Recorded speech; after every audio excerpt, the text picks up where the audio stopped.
I do want to talk about the Bears because they did just lose this game in a bad fashion. They were winning it majority of the game. They forced Jared Goff to throw some bad passes. Justin Fields didn't look too bad. At least he showed flashes of what he could be. And I kind of feel like this is a make or break season for Matt Eberflus. And as crazy as that sounds, I know it's his first or second year. I think it's his first year. I'm pretty sure it's his first year.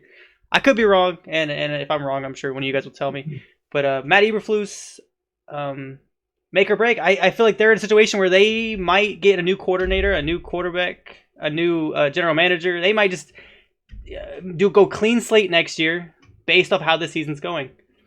And how do you guys feel? Should they look into doing this kind of stuff? This kind of not rebrand, but this kind of clean slate.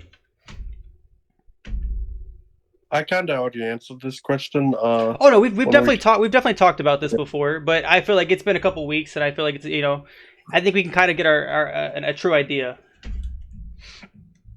I say no. I think that if you're going to hire a coach, regardless of where you finish, you got to give him at least 3 to 4 seasons, because a lot of, especially if you invested draft picks and things of that nature into these guys, you got to be able to see what you got, and see if you can, these coaches can actually develop these players. Mm-hmm. Okay. Well, hopefully you can hear me and my hands not covering up the mic. We hear you. We hear you. You're good. Yeah. Quarterback, I don't think they changed from Fields. Coaching staff, I'm less certain of. But well, that's my biggest thing. You can't keep the quarterback and not keep the coach. I get that to a degree, but I almost feel like if they get rid of one of them, they're getting rid of both of them. I feel like if anything, they're gonna get rid of Fields more so than Eberflus because he, like Big said, they just kind of got him, and they got 2 top 5 picks coming up in this draft. It's gonna allow the coach to grab the guys that he wants to be able to make the team that he wants.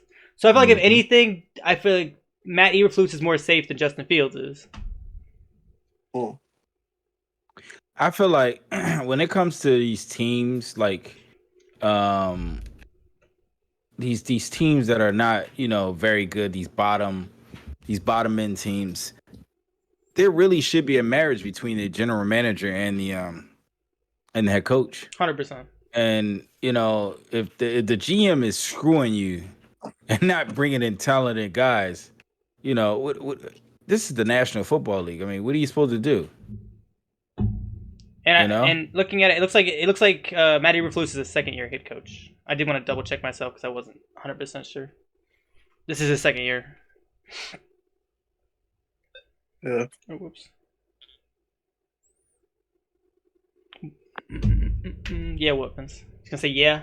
That's your take. I was gonna say give him 3 years is like the minimum I'd be the coach, but yeah, you need at least 3 seasons. I agree, but I've also seen what a good connection from the head, and this is why I think if anything, Matt's safer than Justin is, and I think Justin has been he's been getting hate, and I don't necessarily see why. That's where I'm at. That's why I don't really think they replace him, because he's kind of getting blamed for stuff that's not even on him, but. And I understand he's got injury. He had injuries early in the season, and he's not playing like a top 15 quarterback. And if you draft a quarterback high, you expect that, especially with a guy that's been in the league for a few years. He showed promise last year. But would you say that they have better targets this year than they did last year? Yeah. Just with DJ Moore alone, right? They did DJ Moore is a little beast. They did bring in DJ Moore, and he's still not having the production that I think we kind of expected. I think we all kind of expected him to make a jump, and I don't think any of us have seen it.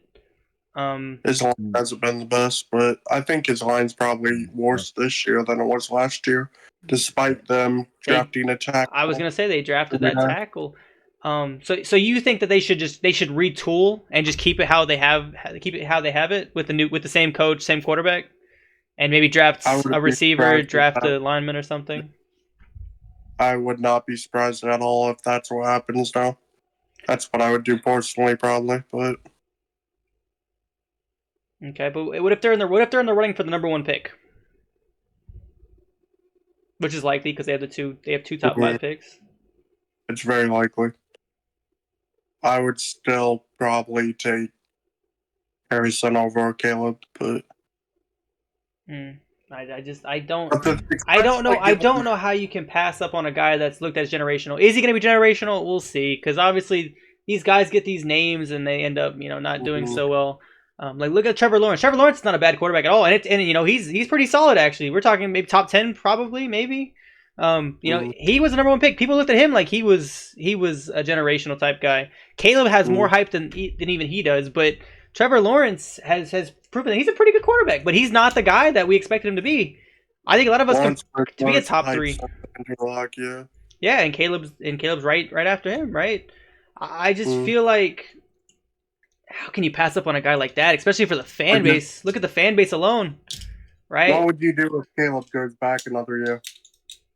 You still got Drake May as an option. Drake May is very fantastic as well. In that case, would that be like, okay, now we still take May over Harrison, even though there's a chance they can get both if they actually... I was going to say there's a high chance that they can get both, Vince. But say they have the 1 or the 2nd and then the 5th.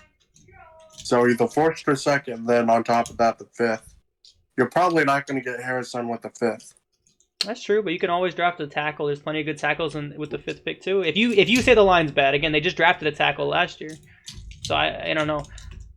Well, 1 tackle, 1 offensive line's composed of 5 people. Drafting 1 person will make a difference, but it's not going to fix all your problems. They still have Tevin Jenkins. They just drafted a couple years ago. They just obviously got Darnell Wright. I think I may be wrong, but I think he struggled with being healthy this year a few games. But I'm just not set on Justin Fields being their franchise guy, and I like Justin too. Like I said, I think he's being hated on a little too much. But I feel like if they're gonna get a quarterback and they have the opportunity with these 2 top 5 picks to get a guy that they really like, I feel like this is the draft to do it. And they can pair it with a guy like that dude from Penn State, that tackle from Penn State, or even Marvin if they have the chance. I think there's a lot of opportunity here. Not Joe Alt. Joe Alt maybe, but I would think probably the Penn State tackle, much bigger dude. He's a mauler. I think he's the better tackle as of right now. But anyways, yeah, we're not talking about the draft. We're not getting to the draft because that's just not what we're doing. But yeah, I would like Eberflus to have the call. I would allow the organization to give the head coach the call for who they take, whether it be quarterback or Marvin Harrison or whatnot. Because as long as Eberflus likes the guy that he has, it's his fault for whatever the Bears become in the future. Right. I absolutely agree with that.